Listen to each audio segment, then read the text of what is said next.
안녕하십니까, 시청자 여러분. 월드와이드 뷰 실시간 채널에 다시 오신 것을 환영합니다. 오늘 우리는 사무라이 칼을 다시 벼리는 일본이라는 주제를 분석할 것입니다. 네, 옛 일본 무사도 세계에서 사무라이는 무딘 칼을 들고 전장에 나가는 법이 없었습니다. 칼을 벼리는 행위는 전투 준비뿐만 아니라 의식이자 준비와 결의를 선언하는 것이었습니다. 오늘날 거의 80년 동안 평화헌법에 묶여있던 일본도 비슷한 의식을 수행하고 있는 것 같습니다. 육상자위대 JSDF가 수십 년 만에 가장 대규모의 재편성을 거칠 것이라는 발표가 막 나왔습니다. 이것은 단순한 행정적 변화가 아닙니다. 이것은 전략적 움직임이며 도쿄에서 전체 인도태평양 지역으로 보내는 명확한 신호입니다. 그렇다면 도쿄는 정확히 무엇을 하고 있는가? 왜 그들은 행동해야 하는가? 왜 하필 지금인가? 그리고 가장 중요한 것은 이 움직임이 이미 매우 긴장된 지정학적 판도를 어떻게 바꿀 것인가? 오늘 프로그램에서 월드와이드 뷰 실시간과 함께 심층 분석해 봅시다. 1부, 그것은 무엇인가? 처음부터 끝까지 재편성. 먼저 일본이 계획하고 있는 구체적인 변화를 명확히 합시다. 그들의 새로운 전략에서 두 개의 창끝처럼 보이는 두 가지 주요 조치가 있습니다. 첫 번째 창끝, 오키나와의 제15여단을 4단으로 전환. 일본 최남서단에 위치한 전략적 섬인 오키나와는 오랫동안 중요한 전초기지였습니다. 이곳에 주둔한 제15여단은 전체 남서부 도서사슬을 방어하는 임무를 맡고 있습니다. 여단 약 3천에서 5천 명에서 사단 약 7천에서 9천 명으로의 격상은 규모와 능력 면에서 엄청난 도약입니다. 보병 화력 2배 증강, 두 번째 보병연대를 추가할 것입니다. 정찰 능력 향상, 정찰부대는 16식 기동전투차를 장비하여 가정된 점령 지역에서 신속한 대응과 더 깊은 정찰을 가능하게 합니다. 군수 지원 강화, 군수 및 통신 능력 강화는 모든 군사작전의 중슈이며 특히 보급이 매우 어려운 도서작전에서 더욱 그렇습니다.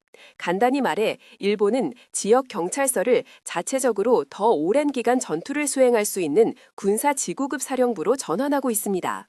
두 번째 창끝, 단검날, 특수작전 여단 창설. 일본은 특수작전군 그룹과 중앙지극연대 등 정예 부대들을 단일 특수작전 여단으로 통합할 것입니다. 이 부대는 테러 방지, 인질 구출, 그리고 특히 적의 고가치 목표를 겨냥한 작전 등 절대적인 정밀성과 비밀을 요구하는 임무를 위해 훈련된 최정예의 최정예입니다. 이들을 단일 지휘체계 아래 통합하는 것은 조정 및 배치 능력을 강화하여 도쿄가 가장 긴급한 상황에서 사용할 수 있는 날카로운 단검날을 만들 것입니다. 2부, 왜 해야 하는가? 그 배경의 동기. 평화주의 국가가 왜 갑자기 이렇게 강력한 군사적 조치를 취하는가? 그 대답은 도쿄가 아니라 그들의 국경 바로 옆에서 일어나고 있는 일에 있습니다. 도쿄의 관점, 가장 중요하고 숨길 수 없는 동기, 중국. 지난 10년 동안 중국은 일본의 남서부 도서사슬, 특히 센카쿠 열도, 중국명 갸오이도 주변에서 군사활동을 급격히 늘렸습니다. 중국 해경선, 군함, 항공기는 끊임없이 일본의 주권을 위협하고 있습니다. 도쿄에게 이것은 더 이상 성가신이 아니라 실존적 위협입니다. 대만과 관련된 잠재적 충돌은 즉시 이 도서사슬을 최전선으로 만들 것입니다. 이 재편성은 냉전 시대의 군사구조가 소련에 대항하기 위해 북쪽에 집중되어 있었던 것이 완전히 시대에 뒤떨어졌다는 솔직한 인정입니다. 위협은 이제 남쪽에서 옵니다. 게다가 우크라이나에서 얻은 교훈도 일본 정책 입범자들의 사고에 깊은 영향을 미쳤습니다. 그들은 유연한 병력, 견고한 군수 지원, 그리고 효과적인 특수작전을 수행할 능력이 있다면 작은 나라도 효과적으로 저항할 수 있다는 것을 보았습니다. 3부, 왜 하필 지금인가? 시기적 요인. 26년 완성을 목표로 하는 이 계획의 긴급성도 많은 것을 말해줍니다. 첫째, 중국의 기회창입니다. 많은 분석가들은 베이징이 앞으로 10년 말까지의 기간을 대만에 대한 행동을 취할 기회창으로 간주할 수 있다고 봅니다. 일본은 이 시간틀을 명확히 인식하고 있습니다. 그들은 위기가 발생하는 동안이 아니라 위기가 발생하기 전에 방어 능력을 강화해야 합니다.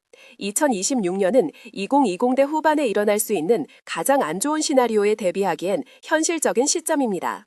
둘째, 워싱턴의 추진입니다. 가장 중요한 안보 동맹인 미국은 일본이 영내 안보 유지에 더 큰 역할을 할 것을 지속적으로 전망하고 있습니다. 일본이 제1열도선에서 더 많은 책임을 스스로 떠맡는 것은 미군의 부담을 줄이고 전체 동맹 네트워크를 강화합니다. 셋째, 재정적 요인입니다. 최근 일본은 국방 예산을 2배로 늘리겠다고 약속했습니다. 이 풍부한 자금은 야심찬 재편성 계획을 현실로 만들기 위한 필수 조건입니다. 4부, 미래 지정학에 미치는 영향은? 그렇다면 일본의 이 움직임은 영내 판도를 어떻게 바꿀 것일까요? 베이징의 관점. 중국은 이 행동을 강력히 비난하며 일본 군국주의의 부활이자 미국이 조작한 도발이라고 볼 것입니다. 그러나 군사적으로는 그들의 계획 입법자들이 다시 계산해야 할 것입니다. 오키나와의 잘 장비된 사단과 정예 특수작전 여단은 남서부 도서사슬 또는 대만 해협을 겨냥한 모든 군사적 행동에 대한 대가를 상당히 증가시킬 것입니다. 워싱턴의 관점. 미국은 이를 전부 환영할 것입니다. 더 강력하고 주도적인 일본 동맹은 인도태평양 전략의 큰 승리입니다. 그것은 제1열도선의 요새를 강화하고 성공적인 부담 분담 모델을 보여줍니다. 지역에 미치는 영향. 대만은 가장 큰 간접적 수혜자가 될 것입니다. 바로 옆에 강력한 방어 능력을 가진 일본은 중국의 모든 대만 침략 계획을 훨씬 더 위험하고 복잡하게 합니다. 한국은 엇갈린 반응을 보일 것입니다. 논리적으로 그들은 중국에 대한 우려를 공유합니다. 그러나 역사적으로 일본의 어떤 군사력 증강도 고통스러운 기억과 불신을 다시 불러일으킬 수 있습니다. 요약하자면 일본은 수동적 경제대국에서 상응하는 전략적 역할을 가진 정상 국가로 변모하는 과정의 중요한 단계입니다. 그것은 일본의 평화 약속을 바꾸진 않지만 분명한 메시지를 보냅니다. 도쿄는 안보가 위협받을 때 가만히 있지 않을 것입니다. 시청해주셔서 감사합니다. 월드와이드뷰 실시간 채널에 좋아요, 구독 부탁드립니다. 안녕히 계세요.